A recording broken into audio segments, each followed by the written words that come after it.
Dr. Wendy Coburn. I'm a One Village Family Chiropractic here in Edmonton, Alberta. I'm just going to go over some areas of the skull here and specifically talk about the sphenoid bone. It is a crucial bone of the skull attaching to 9 different areas of the skull and impacting the dural meningeal system, which supports nutrition flow, blood flow to the brain up and down the spinal cord and removal of toxins.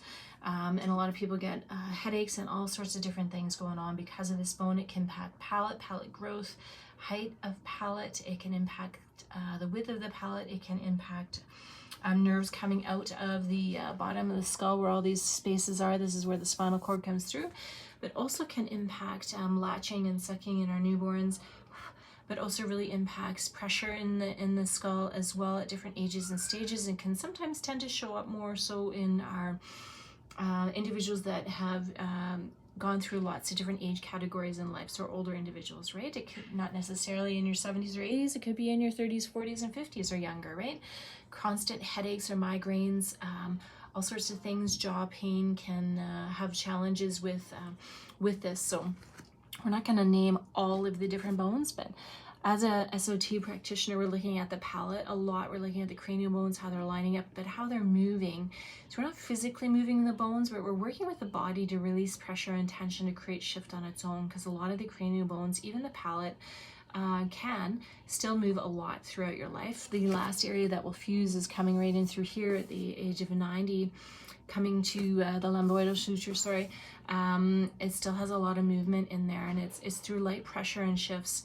With the sphenoid coming through here, we can impact it from the outside, just in the temples a little bit, but getting into the palate on the inside to release some of the tissues and the muscles that are attached to the stylohyoids through here, and the pterygoid muscles coming in there, and working with the palate can really bring more ease into the skull, so the mobility and the growth and development, especially in our pediatric patients, can support them to remove any tension that may be building up through there, to help with sinuses, eyes, ears, nose, throat, all those areas, by making sure everything is just opening as much as it can to allow the natural rhythm that happens in the skull, what we call sacro-occipital rhythm that happens every time we're breathing, and has its own little special pulse as well.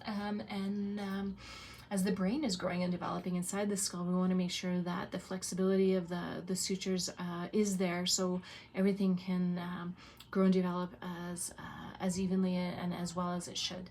So if you have any questions or concerns or thoughts about sacro-occipital or cranial adjusting, or checking your palate because you have some issues with jaw, oral dysfunction, different things going on, or even if you do have braces and have an expander, it is an important piece to still get checked while you are going through the process of braces and expander, to release that tension in the skull as your system is adjusting to those changes in there, to help your nervous system be healthy, because all of these pieces will impact the growth and development of this space here where your spinal cord exits, and you want that to develop as easily as possible, and be as viable and healthy as possible through there, to support proper neurological flow from the body to the brain, and the brain to the body as well.